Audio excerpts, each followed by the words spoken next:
Muy buenas a todos. Hoy vamos a estar hablando acerca del libro El Manifiesto Comunista, libro escrito por Karl Marx. Marx fue un sociólogo, un filósofo y un político del Partido Comunista. Fue una persona muy importante en su época. Marx nació el 5 de mayo de 1818 y falleció el 14 de marzo de 1883. En este libro, tan leído, tan estudiado, publicado en tantas lenguas, habla acerca del contexto histórico y la realidad que rodeaba su vida. Por ejemplo, acerca de los burgueses y el proletariado. En su libro plantea acerca de que la historia de todas las sociedades, en todas las sociedades existían luchas de clases, es decir, siempre existía un oprimido y un opresor, el libre y el esclavo, el patricio y el plebeyo. Tanto el oprimido como el opresor se encontraban en una lucha constante, una lucha ininterrumpida, enfrentados en continua contraposición. Y esto no solamente ocurre en la época de Marx, sino que él en su libro cuenta que a lo largo de la historia, en diferentes sectores, en diferentes países, se podía ver esto. Y que era una lucha que en cada caso terminaba con una transformación revolucionaria. Podía ser de toda la sociedad o también con el hundimiento de las dos clases en lucha. También nos cuenta acerca de la sociedad burguesa moderna y de cómo surgió, que fue a través del hundimiento de la sociedad feudal, y que ésta, lo único que hizo, fue colocar nuevas clases y nuevas condiciones de opresión, además de otras cosas. La vida post-revolución industrial para las personas de bajos recursos fue muy difícil, por el hecho de que el trabajador pasaba a tener trabajos más simples, y por lo tanto, la burguesía no estaba dispuesta a pagar un salario muy alto, por lo tanto les pagaba lo necesario para sobrevivir y preservar la raza. Antes de que las máquinas hicieran el trabajo de los hombres, la forma de producción era a través de la manufactura. Pero llegó un punto en donde esta ya no era suficiente para satisfacer las necesidades comerciales y de las personas. Entonces apareció la gran industria. La media industrial pasó a un lado, ya no eran quienes dominaban.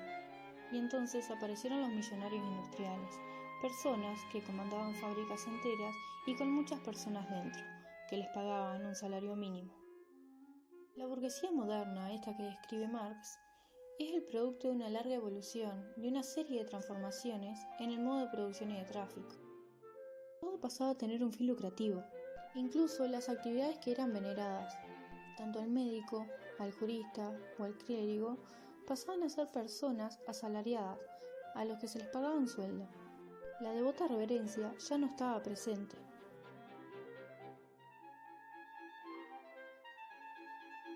Se hace referencia al hecho de que la burguesía logró desgarrar los lazos feudales que ataban al hombre con sus superiores naturales, y que básicamente lo único que importaba eran las relaciones en donde existiera una relación monetaria. Sí, obligaba a las naciones a adoptar su modo de producción, hasta el punto de que también se volvieran burgueses. También incentivaba la población urbana, es decir, que el campo dependiera de la ciudad. Aglomerar la población, centralizar los medios de producción y centrar la propiedad en pocas manos.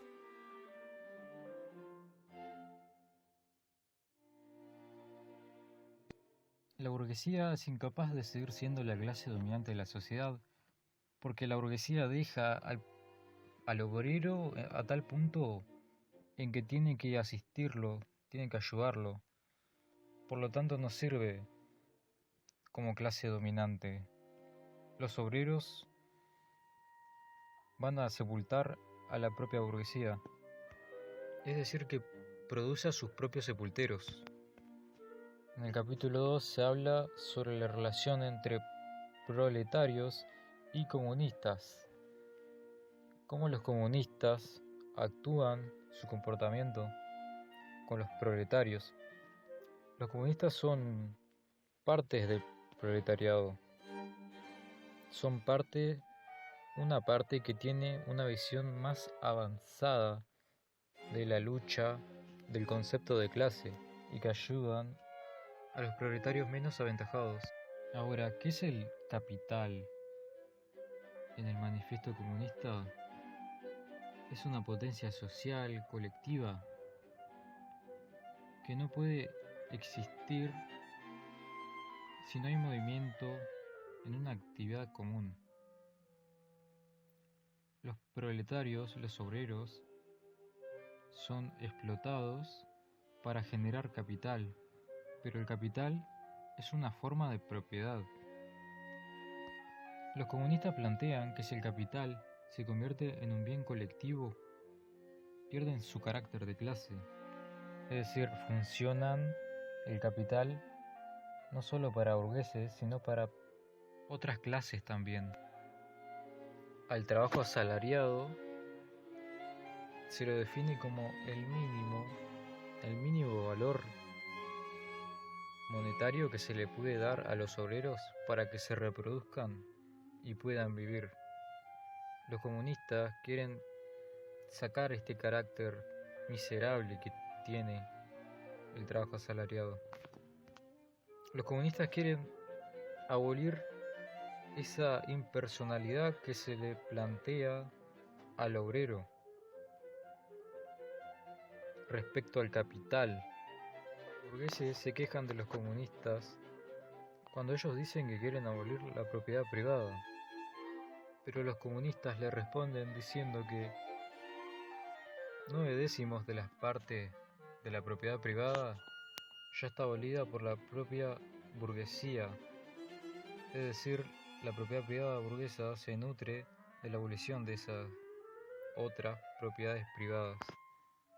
También los comunistas lo que quieren es deshacer la apropiación de los productos sociales como una forma de poder para que el trabajo de los obreros, el trabajo ajeno, dependa de ello.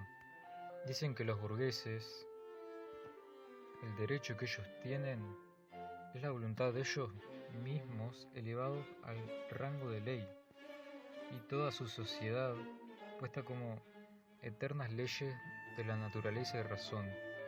Los comunistas también quieren abolir la familia.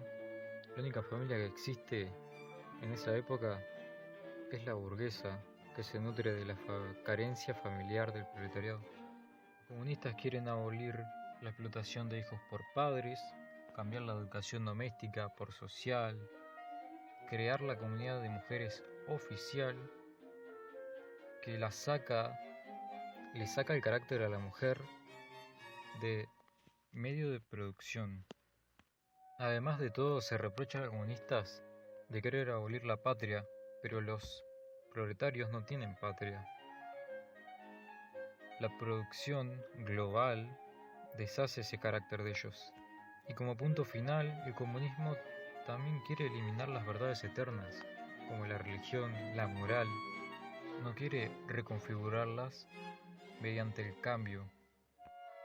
Elevar al proletariado como clase dominante, se plantean algunas estrategias y además se dice que al llegar al poder y ser la clase dominante, el proletariado tiene que reunir todos los capitales en el Estado. En el capítulo sobre la literatura socialista y comunista se comentan el surgimiento de distintos movimientos a lo largo de la historia que aportaron o hicieron retroceder la revolución proletaria. Los socialismos reaccionarios son los que quieren hacer retroceder la rueda de la historia.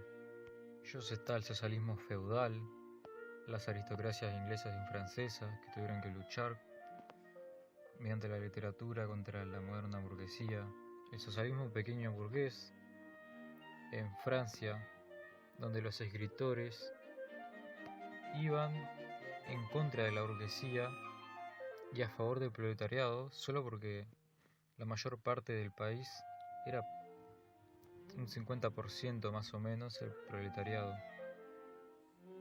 De ahí se formó una nueva pequeña burguesía que también atacaba al proletariado. El socialismo alemán, o verdadero, nació de la literatura francesa cuando se llevó al país, pero el poco valor práctico que tenía esa literatura hizo que este socialismo se torne más ideal y fantasioso. Ahora el socialismo conservador o burgués era el socialismo que quería arreglar las injusticias que tenían los proletarios. Eran filántropos, filósofos. Querían que el proletariado deje de luchar, que no haya revoluciones. Querían una sociedad sin proletariado. En el socialismo y el comunismo crítico utópicos, el proletariado todavía no podía provocar una revolución, porque la burguesía todavía no existía y las condiciones materiales necesarias vienen con la burguesía para la revolución del proletariado. Los sistemas de este socialismo, creados por Saint-Simon, Fourier y Owen, tienen buenas pautas para encaminar a los proletarios, pero a la vez quieren ir por una vía pacífica, pero no es así, se comenta en el libro. El último capítulo del libro, Posición de los comunistas frente a los diferentes partidos de la oposición, se comenta que los comunistas, a pesar de que hay partidos con ciertas posiciones contrarias a ellos, se les unen para ir en contra del régimen dominante. En Alemania, por ejemplo, se unen con la burguesía revolucionaria para ir en contra del absolutismo feudal y todos los gobiernos anteriores, para después ir en contra de la burguesía. En Suiza, en Polonia, en Francia, pasa algo similar. Se les unen a pesar de tener distintas formas de pensamiento. Pero para nada los comunistas, se aclara, dejan de concientizar a los proletarios de ir en contra de la burguesía. Se hace hincapié en un especial interés hacia la revolución burguesa alemana revolucionaria, porque implica que también está surgiendo un proletariado fuerte. Y para finalizar, los comunistas entonces apoyan todo movimiento revolucionario que vaya en contra de las circunstancias sociales y políticas vigentes. Quieren que las clases dominantes tiemblen ante ellos. Proletarios de todos los países unidos. En el prólogo de Marx y Engels de 1872 se comenta que la Liga de los Comunistas les encargó a Marx y Engels la redacción de un programa partidario y teórico y práctico detallado para la opinión pública. Así nació el manifiesto. Fue publicado en varios idiomas y lugares, como en Norteamérica, en Inglaterra, en ruso, en polaco. Lo más importante que plantean es que dicen que el manifiesto quedó anticuado en algunos pasajes luego de 25 años, y el manifiesto se convirtió en un documento histórico.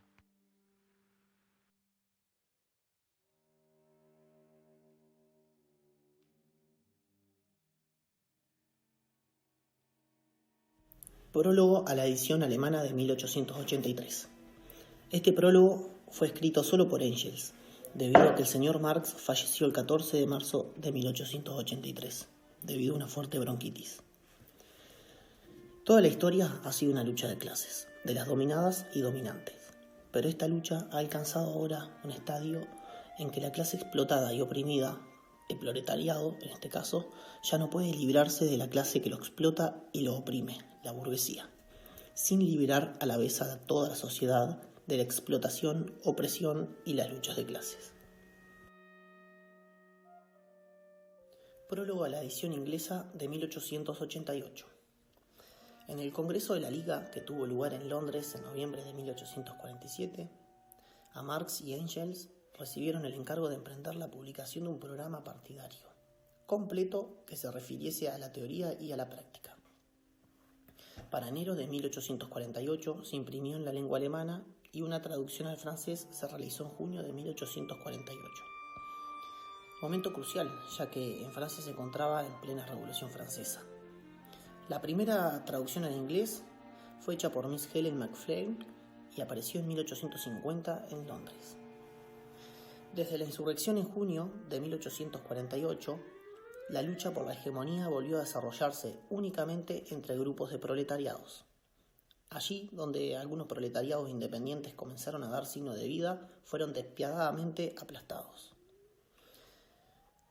La policía prusiana rastreó la oficina central de la Liga de los Comunistas en Colonia y arrestaron a todos los miembros. Así fue que la Liga fue disuelta y en lo que concierne al manifiesto pareció condenado al olvido. Hasta 1874, cuando desapareció la Internacional, la Internacional era una organización de sindicalistas ingleses, anarquistas y socialistas franceses e italianos, cuyos fines eran la organización política de los proletariados de todos los países. Una vez que desapareció la Internacional, esta situación dejó a los trabajadores en un estado diferente al cual se encontraban en sus comienzos, allí por 1864. El prudonismo en Francia, el lasallanismo en Alemania estaban extinguiéndose, y hasta los trade unions ingleses conservadores también.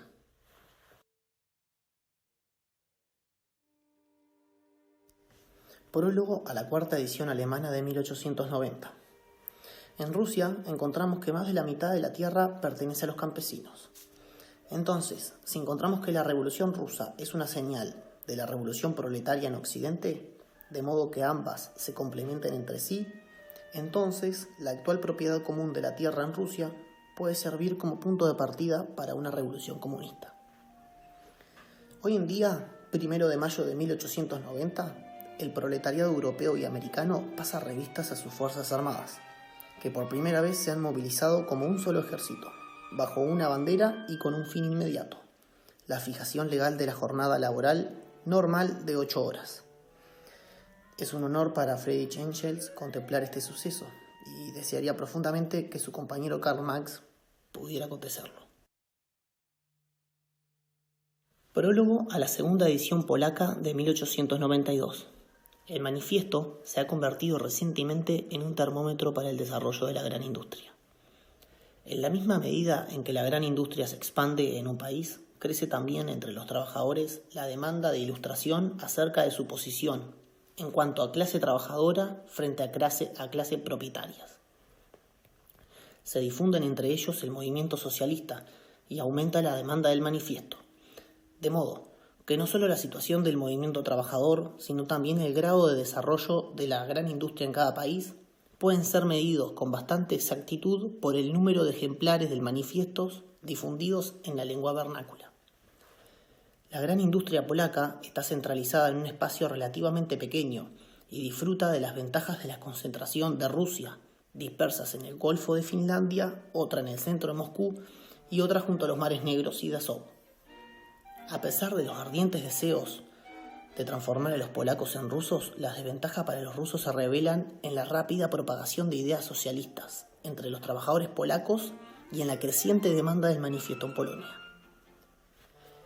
El rápido crecimiento de la industria polaca, que ha llegado a aventajar a la rusa, es una prueba de la vitalidad del pueblo polaco y junto a ella el restablecimiento de una nueva Polonia, independiente y fuerte. Una franca interacción internacional de las naciones europeas solo es posible si cada una de las naciones es perfectamente autónoma en su propia casa. Polonia solo puede ser conquistada por el joven proletario polaco y en sus manos está bien resguardada, pues los trabajadores del resto de Europa necesitan de la independencia de Polonia tanto como los propios trabajadores polacos. Prólogo a la edición italiana de 1893. La publicación del Manifiesto Comunista coincidió exactamente con las revoluciones de Milán y Berlín, donde se alzaron estas dos naciones, que debilitadas hasta entonces a causa de disputas territoriales, habían caído en manos de un dominio extranjero. Mientras Italia estaba sometida bajo el emperador de Austria, Alemania tenía que cargar con el duro yugo del zar de Rusia. Las repercusiones del 18 de marzo de 1848 en Francia liberaron a Italia y Alemania de esa humillación. Si estas dos grandes potencias volvieron a ser dueñas de sí mismas, es debido a la obra de la clase trabajadora. Dicha clase fue la que construyó las barricadas y la que arriesgó su vida por esto. Si las revoluciones de 1848 no fue una revolución socialista, fue la que preparó el terreno para esta. el régimen burgués ha producido en los últimos 45 años un proletariado numeroso, sólidamente unido y fuerte, sus propios sepulteros. Las batallas de 1848 no fueron pues en vano, tampoco lo fueron los 45 años que nos separan de aquella etapa revolucionaria. Los frutos recién están madurando y la publicación de esta traducción al italiano del manifiesto se convertirá en un buen presagio de la victoria del proletariado italiano, así como lo fue para la Revolución Internacional la publicación del manifiesto original.